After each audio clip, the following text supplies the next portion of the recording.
Hi there, this is Derek from Pacific Coast Auto, and welcome to my personal vlog.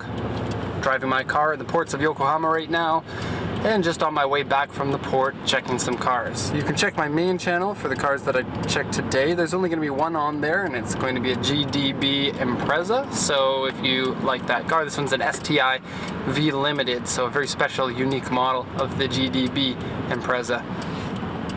Excuse me.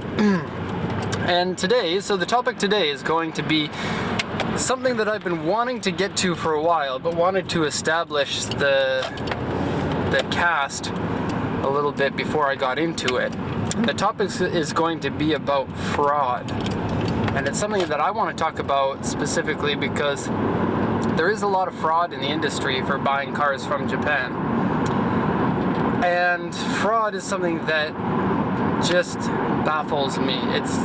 It frustrates me so much because as a company that has really strong morals, both for fraud and for honesty, which there is quite a big difference,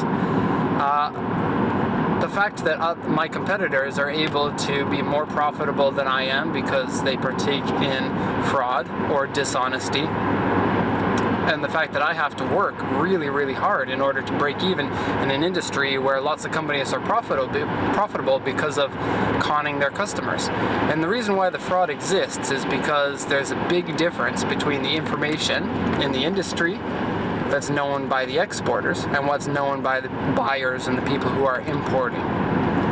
And this really came home back in 2013 when we got conned by somebody. And so I'm not going to go into the details of that in this cast. I may at one point mention it somewhat, but it's not something that I really want to get into.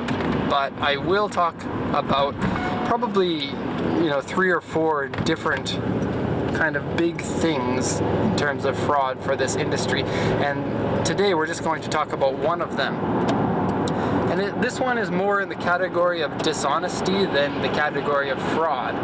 And this, it really rubs me the wrong way when people who are known to be good, honest exporters partake in this because in my mind, if you're going to be honest, you have to be honest about everything, not just what is convenient for you. And so let me just cut to the chase here. What I'm talking about is when exporters sell cars, we sell the car and we tell the shipper how much the car costs so that whenever you import the car, you pay taxes and duties on the car.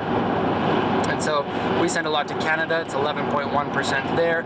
We send to the USA, it's only 2.5% there. And then a lot of European countries have really, really high taxes. And also African and Middle Eastern countries as well. It could be 30, 50, even 100%. And so we don't really sell any cars to countries that have really high taxes, because the first thing that the people ask me is, can you knock down the price on the invoice so I can pay less taxes?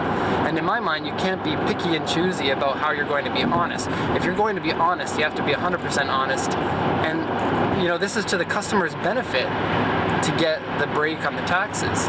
And it's to my benefit because if I don't do this, then I lose sales. And we won't do it to anybody. And it's right in our terms of service. We don't change the price on the invoice. And I believe, I'm not 100% sure on this, but I believe we're the only exporter that does this. And if you know an exporter who has turned you down for changing the price on the invoice so that you can pay less taxes, please mention them in the comments, because I would like to add them into a mental list of companies that I consider credible and honest. Because even the ones on my go-to list, like if there's somebody that I can't help, then I'm happy to recommend them to somebody who can help. And I have about 2 or 3 companies that I've worked with before, or I know them by their reputation, and I can recommend them.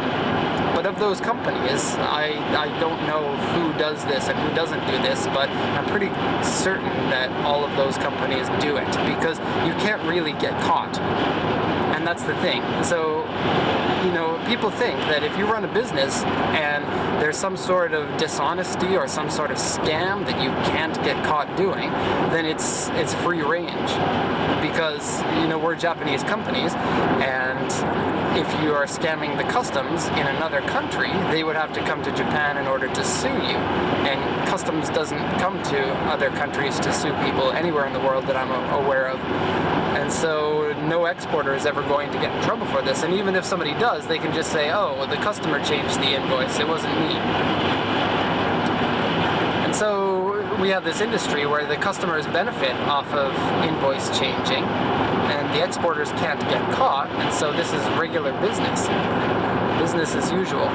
And I know that it's a controversial way of me thinking about this, and that's fine. I don't need to be the same as every other person, but the way that I see it is, if you're scamming customs, you're costing that country money, and because of that, that country's taxes have to go up. This is the same thing for charities. This is the same thing for income tax. Anytime that there's something that's not taxable, the whole country pays for it. And if there's a cost that's your responsibility to pick up, then you better damn well pick up that responsibility. Otherwise, you're acting like an 8-year-old or a 10-year-old. Trying to sneak your way out of taxes just costs everyone else money. And so, I don't know, it's something that rubs me the wrong way, and I hate to be negative on these casts, but these are some things that I want to talk about, and I promise the next one's going to be a little bit more positive. So that's, you know, this one's probably going to be a little bit shorter than most of the other casts, and sorry about that, but just letting everybody know that we won't partake in dishonesty, even if it's to everyone's benefit, and I don't think that there are many companies that can say the same thing. So, that's going to be the end of the cast. I really want to know what people think about this one in the comments section, because I know that I probably don't believe the same thing as the average person out there, and I just want people to explain their views on this. Do you think that customs is fair taking that much money? Do you think that it's okay to do this? I don't know. So, let me know in the comments section. Subscribe to the videos if you want to see more. In particular, in the next few videos, we're going to be talking about fraud and dishonesty in the exporting area. And so that might be of interest to anyone who wants to buy from Japan. There are some scams that are 50, 60, 80% of the exporters are doing. And I can tell you how to kind of run away from that, because we got caught by it. And it's not fun. We're still paying for it and have probably lost $20,000 to $50,000 because of it. So, yeah. Thank you very much for watching. That'll be the end. Bye-bye.